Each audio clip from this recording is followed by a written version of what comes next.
sun, her looming shadow grows, hidden in the branches of the poison creosote.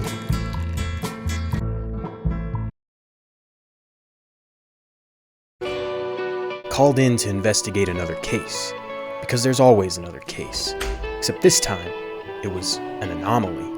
At least that's what they called it. Passion. Something I hadn't felt in a while, with good reason too. In an industry like this one, who cares about passion when there's money to be made?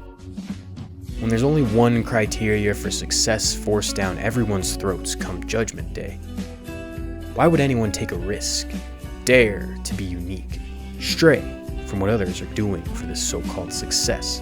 If the only thing keeping a developer decent is the expectation of monetary reward, and that developer is a piece of shit, now this place is like someone's memory of what the industry used to be, and that memory is fading. It's like there was never anything here but greed. Someone once told me time is a flat circle. Everything we've ever done or will do, we're gonna do over and over and over again. The player is gonna be in that room again and again and again, forever. I'm starting to think the honorable thing for us gamers to do is deny their programming. Stop buying, stop consuming, walk hand in hand into extinction.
But sometimes there's an anomaly.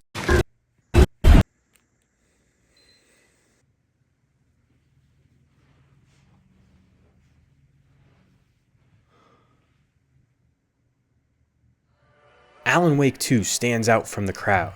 Feels different than what you expect from a modern game. Of course, it gets the basics right. A stunning presentation, beautiful sights, satisfying physics engine, seamless animation, sound design that complements the world, and stellar performances all around the board. It's quite the treat for the senses. It successfully blends together in-engine graphics and live-action videos in visually interesting ways. And it's a treat to play, too. While you're investigating crime scenes, or trying to figure out your way out of a maze, you'll be fighting off enemies with a combination of guns and lights.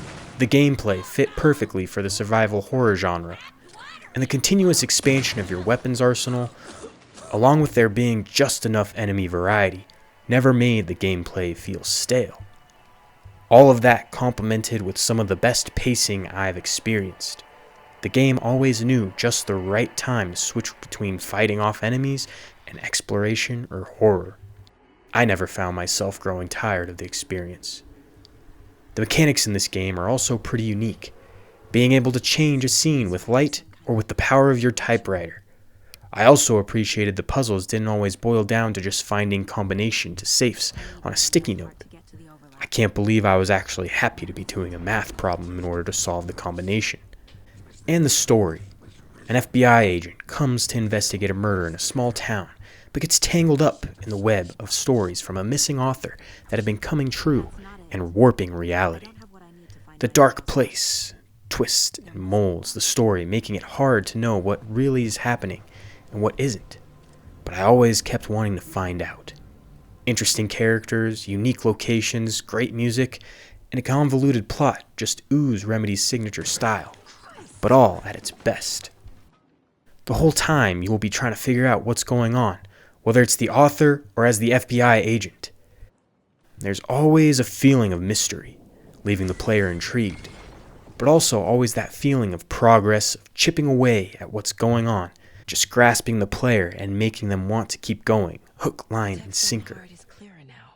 But with the survival horror elements, the player was always left in suspense, on their toes for the next jump scare, wondering if they have enough supplies to face whatever is beyond the next corner. And then there are those moments of absurdity that give the player a chance to breathe and just enjoy the atmosphere. It comes together for a great experience.